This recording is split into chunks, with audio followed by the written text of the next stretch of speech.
नमस्कार, आप देख रहे हैं न्यूज 21। मैं हूं आपके साथ हर्षदा जोशी। शाम के बज चुके हैं 5 और वक्त हो चला है खास चर्चा का। और आज चर्चा दिल्ली की नवनिर्वाचित मुख्यमंत्री रेखा गुप्ता की, जिनकी ताजपोशी राजधानी दिल्ली के सीएम के रूप में हो गई है। और साथ ही साथ दिल्ली में आज से रेखा सरकार भी बन गई है। शालीमार बाग सीट से पहली बार की विधायक रेखा गुप्ता, जो कि 50 साल की हैं, उन्होंने गुरुवार को दिल्ली के रामलीला मैदान में शपथ ली। भव्य तरीके से रामलीला मैदान को सजाया हुआ था। प्रधानमंत्री मोदी, गृह मंत्री अमित शाह, तमाम बीजेपी शासित प्रदेशों के मुख्यमंत्री, डिप्टी सीएम वहां पर पधारे हुए थे इस महा शपथ ग्रहण समारोह में। और साथ साथ आपको बता दें कि रेखा गुप्ता दिल्ली की 9वीं और 4थी महिला सीएम बन गई है। रेखा से पहले सुषमा स्वराज, शीला दीक्षित और आतिशी मुख्यमंत्री रह चुकी हैं। इस समारोह में प्रधानमंत्री मोदी, अमित शाह के अलावा बीजेपी शासित 21 राज्यों के मुख्यमंत्री और डेप्यूटी सीएम भी उपस्थित रहे। राजस्थान की बात करें तो आपको बता दें, मुख्यमंत्री भजनलाल शर्मा, डिप्टी सीएम दिया कुमारी भी वहां पर नजर आई।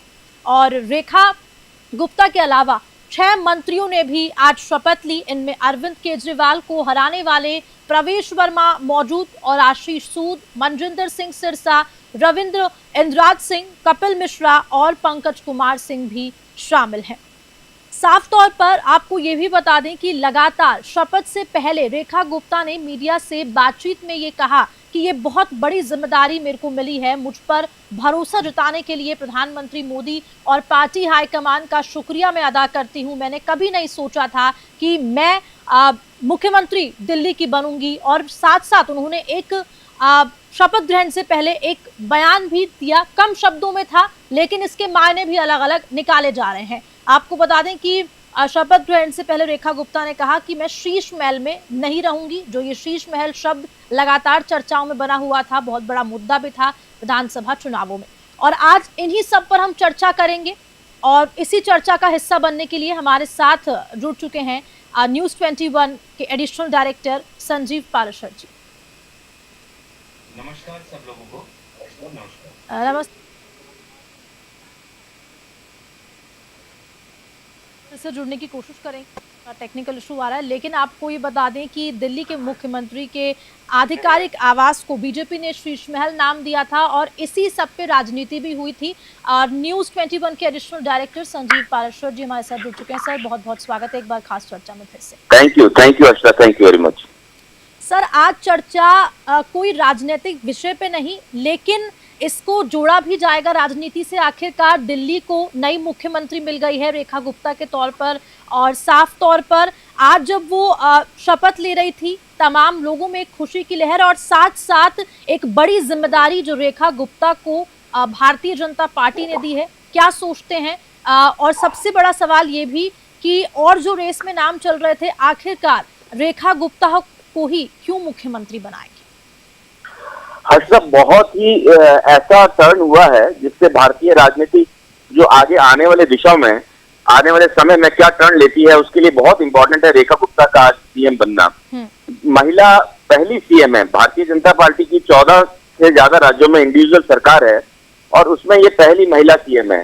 कह रहे हैं कि 2029 के बाद में जहां पर 33% महिलाओं को आरक्षण दिया जाएगा, वहां अगर ये पहली पहल की गई है, जहां मैडम को पहली बार दिल्ली जैसे स्टेट में शपथ दिलाई गई है, और उससे भी ज्यादा इंपॉर्टेंट है कि 48% महिलाओं को प्रतिनिधित्व दिया गया है। और ये रेखा गुप्ता कोई आसमान से ली हुई या इस तरह से जो है वो पैराशूट कैंडिडेट भी नहीं है। आप ये देखिए कि किस जगह से एबीवीपी से ये डीयू से जीत करके आई हैं और उनका कैरियर पूरी की पूरी तरह से राजनीति में पूरी तरह से मंजी हुई है। हाँ, ये बात अलग है कि पहली बार विधायक बनी, 2 बार हार चुकी थी, लेकिन इन्हें सिस्टम और मेयर भी रही हैं, तो इनको पूरी तरह से इनसाइड जानकारी है। और ये बहुत ही अच्छा मूव है जहां पर जहां तक बीजेपी की बात करें। सर, तमाम बड़े नाम भी इस रेस में चल रहे थे, उनको दरकिनार करके, उनको साइडलाइन करके आखिरकार रेखा गुप्ता को सीएम बनाया गया। क्या कुछ साधने का, क्या कोई विमेन कार्ड चला है, महिलाओं को साधने की कोशिश की गई है? अगर हम इससे देखें हर्षद, बहुत ही इम्पोर्टेंट 10 दिन तक, 11 दिन तक ये मैराथन चली कि सीएम कौन होगा। विपक्षी पार्टियां लगातार जो है वो इसको बीजेपी की जो है वो ये सोचती रही कि शायद बीजेपी को नया सीएम का चेहरा नहीं मिल रहा, लेकिन बात यहाँ तक नहीं थी। बात इस तरह की थी कि बीजेपी जब इतनी मेजोरिटी के साथ आई है ऐसा सीएम दे जो अगले 5 साल तक चले। क्योंकि अगर आप पुरानी बात उठा करके देखेंगे तो सुषमा स्वराज और आतिशी दोनों ही बहुत कम समय के लिए जीत करके डायरेक्ट ना आकर के बीच में मिड टर्म में जो है वो सीएम बनी थी। शीला दीक्षित एक ऐसी लेडी थी जो पूर्ण रूप से जो है वो तीन बार टर्म में पूरा किया। तो दिल्ली में इस तरह का सीएम फेस मिले जो अगले कई सालों तक बीजेपी को आगे लेकर के जाए, वो पहली इंपॉर्टेंट पॉइंट थी। दूसरी बात, आपने कहा कि कई जातियों को साधने की कोशिश की गई। जातियां इस बार इतना इंपॉर्टेंट नहीं रही। आप ये देखिए कि मैंने जब एनालिसिस किया कि इनके मंत्रिमंडल के 6 सदस्यों का, उसमें सिर्फ कपिल मिश्रा को छोड़ करके कोई भी ऐसा सदस्य नहीं रहा जो कि जो है वो आपसे आया हुआ कैंडिडेट हो, जो इस शर्त पे कहा गया हो कि साहब जो है वो आपको मतलब मंत्री पद की चाह में वो उसने बीजेपी शामिल हुआ और उन्होंने मंत्री बना दिया। आप कपिल मिश्रा को आप ले सकते हैं। कपिल मिश्रा अपने उनकी मदर भी जो है वो धुर जो है वो हिंदू समर्थक थी। तो एक ऐसा कपिल मिश्रा 2019 में जब आपसे निकले, उसके बाद लगातार वो आप पे जो है अटैक कर रहे थे और बीजेपी का जो है वो जनरल उप सेक्रेटरी भी रहे दिल्ली के। तो ये इस तरह की जो है कैलकुलेशन है। अब आप मनजिंदर सिंह जी को उठा करके देख लीजिए कि अकाली दल के साथ में 2019 में अलग हुए थे, जो अकाली दल बीजेपी का सहयोगी ही पार्ट था, ये कहीं और से नहीं आए हैं। तो इनको इतना जबरदस्त इनको अनुभव है कि सिख समुदाय को लेकर के जो दिल्ली में सिख परसेंटेज है वो बहुत बड़ी है। अब आप आशीष सूद जी को उठा करके देख लीजिए, पंजाबी समाज से आते हैं, लेकिन ये भी एबीवीपी के डीयू के जो है वो अध्यक्ष रहे हुए हैं, सेक्रेटरी रहे हुए हैं। तो अगर आप इन टोटल इस मंत्रिमंडल को और इस तरह से अगर आप पूरा देखेंगे तो आपको समाज को साधने के साथ साथ में बिहार के चुनाव को देख करके एक जो है वो इस तरह का वर्ग भी शामिल किया गया, पूर्वांचल को देख के भी शामिल किया गया। तो जातियां साधने की जगह पे आने वाले चुनाव जिस प्रदेश में हो रहे हैं, मुझे तो कहीं कहीं ये भी लग रहा है, लेकिन हाँ ये बात सही है कि महिला सशक्तिकरण जो है इसमें बहुत बड़ा एग्जाम्पल रहा। और सबसे बड़ी बात यहाँ बातचीत, मैं कई डिबेट्स भी देख रही थी, जो कांग्रेस प्रवक्ता हैं सुप्रिया श्रीनेत, उन्होंने कहा कि हमेशा हम अगर राजस्थान की भी बात करते हैं, पिछले साल राजस्थान में आपको बता दें चुनाव हुए थे, तो उसके बाद भी भजन लाल शर्मा को मुख्यमंत्री बना दिया गया राजस्थान का, और किसी को ये नहीं लगा था कि भजन लाल शर्मा को सीएम बना दिया जाएगा। और सुप्रिया श्रीनेत का ये बयान मैं सुन रही थी एक शो में भी कि वो कह रही थी कि किसी को भी उठा के मुख्यमंत्री बना दिया जाता है मोदी जी के द्वारा। देखिए, अगर आप किसी की बात करेंगे काट करने को, तो सुप्रिया श्रीनेत खुद जो है एक पत्रकार थी और वो आज प्रवक्ता बनी हुई है। एक चुनाव उनसे जीता नहीं गया। पहली तो मुख्यमंत्री बनने के लिए आपको लोगों का दिल जीतना होता है, उसके बाद आप इस रेस में आते हैं मुख्यमंत्री बनेंगे या नहीं बनेंगे। दूसरा, आपके कामों की नजर देखी जाती है। अब ये एबीवीपी से जुड़ी हुई 30 साल का इनका राजनीतिक अनुभव है। ये किसी पहले प्रोफेशन में या पत्रकार इस तरह से नहीं थी। आप कांग्रेस में जितने भी कुछ लोग उठा करके देखेंगे जो आज की डेट में प्रवक्ता है, वो सिर्फ जो है वो चाटुकारिता के हिसाब से अपनी पत्रकारिता में उन्होंने पार्टिसिपेट किया और उसके बाद उनको प्रवक्ता की सीटें मिल गई। आप उठा करके देख लीजिएगा, बीजेपी में जो लोग आए हैं एबीवीपी से, धरातल से जुड़े हुए लोग रहे हैं और उनको चांस मिलने की बात है। तो कितना बड़ा, आप ये भजन लाल जी हो चाहे रेखा मैडम हो, ये शुरू से एक विचारधारा को लेकर के चल रही थी और एक विश्वास हुआ आम कार्यकर्ता को कि साहब अगर हम भी इस जगह पे आ सकते हैं जहाँ मोदी जी हैं, जहाँ ये पार्टी किस तरह की पार्टी है जो हर एक आदमी को चांस देती है। तो सुप्रिया श्रीनेत का कभी आप सुनेंगे तो आपको लगेगा नहीं कि ये एक बैलेंस बात करें, सिर्फ एक वन वे देखती है कि किसी को भी उठा करके, अगर किसी को उठा करके बिठाया जा सकता था तो सुप्रिया श्रीनेत खुद क्यों नहीं चुनाव जीत गई। लोगों ने उनको नहीं उठाया, तो बाकी बात तो छोड़िए। और सबसे बड़ी बात ये कि अब मुख्यमंत्री रेखा गुप्ता को बना दिया गया है सर, लेकिन अब आगे रेखा गुप्ता के लिए किस तरह की चुनौतियां दिल्ली को लेकर रहने वाली है अगले 5 सालों के लिए, क्योंकि उम्मीद से बीजेपी को जिताया है और बहुमत के साथ बीजेपी यहाँ पर आई भी है और साफ तौर पर एक खुशी की लहर, एक कॉन्फिडेंस भी भारतीय जनता पार्टी में देखने को मिला है। अब उसके बाद किस तरह की चुनौतियां मुख्यमंत्री रेखा गुप्ता के पास रहने वाली हैं, और साथ में जो पूरा मंत्रिमंडल जब पूरा बनेगा, फिलहाल जिन मंत्रियों ने शपथ ली है उनको भी बहुत बहुत बधाई, लेकिन तमाम जो पूरा मंत्रिमंडल होगा किस तरह से काम करने वाला है। हर्षदा, बहुत ऐसा लगता है कि चुनौती तो है ही नहीं। अभी आप चुनौती, आपको जो जमुना को लेकर के जो सबसे बड़ी बात शुरू हुई थी, वो पिछले 7 दिन से बड़ी बड़ी मशीनें आ गई, क्योंकि सब सेंटर की अगर आप देखिए तो अब तो मुझे ऐसा लग रहा है कि जो मेयर लेवल के चुनाव है वो भी बीजेपी के पक्ष में आने वाले हैं। तो अगर पहले डबल इंजन की सरकार होती थी, अब ट्रिपल इंजन की सरकार है। तो केंद्र कभी भी किसी भी मामले में अगर दिल्ली सरकार चाहेगी तो केंद्र कभी भी अपना हाथ नहीं खींचेगा, पहली बात तो। और दूसरा, मुझे लगता नहीं कि ये पॉलिटिकली जो है वो कोई आपको चुनौतियों की बात लगती है, क्योंकि जो 10 साल के अंदर 13 साल के अंदर जो आप कर गई है, उनके कारनामे, उनका जो पैसे का लेन देन सीएजी की रिपोर्ट है, अपने आप में इतना बड़ा है कि ये कुछ करें तो केंद्र सरकार से सपोर्ट मिलेगा, लेकिन वो जो कुछ कर गए हैं वो इतना बड़ा जो है डेंट दे करके गए कि उसको सुधारा जाएगा तो ही इतने में काम हो जाएगा।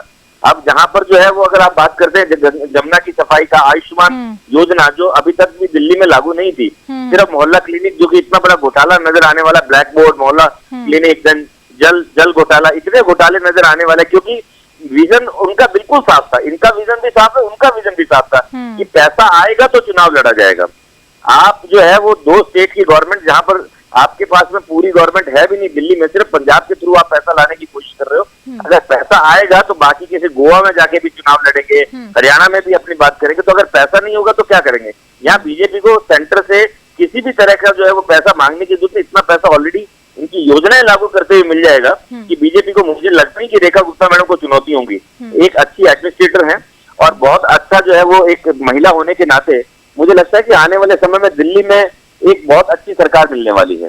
और जहां तक मंत्रिमंडल की बात कर रही हैं, मंत्रिमंडल में भी जो लोग लिए गए हैं, मैं देख रहा था इसमें से 1 या 2 लोग तो ऐसे हैं जो कि पहली बार विधायक का चुनाव जीत के आए हैं। नॉर्मली ऐसा, और मनजिंदर सिंह सिरसा जो सबसे रिचेस्ट जो है वो 238 करोड़ की उनके पास प्रॉपर्टी है खुद की, जो कि सबसे रिचेस्ट एमएलए हैं। तो आप ये देखिए कि जो ऑलरेडी दिल्ली गुरुद्वारा प्रबंधक कमेटी का बंदा है, इतना रिचेस्ट है, तो आप उसका डेडिकेशन है कि वो अभी भी समाज से भी जुड़ा हुआ है, लोगों से भी जुड़ा हुआ है, और वहां पर घोटाले होने के चांसेस मुझे नहीं लगते कि दिल्ली में इतने होंगे, क्योंकि उनकी तो जरूरत थी कि घोटाले करके दूसरे स्टेट में चुनाव लड़े।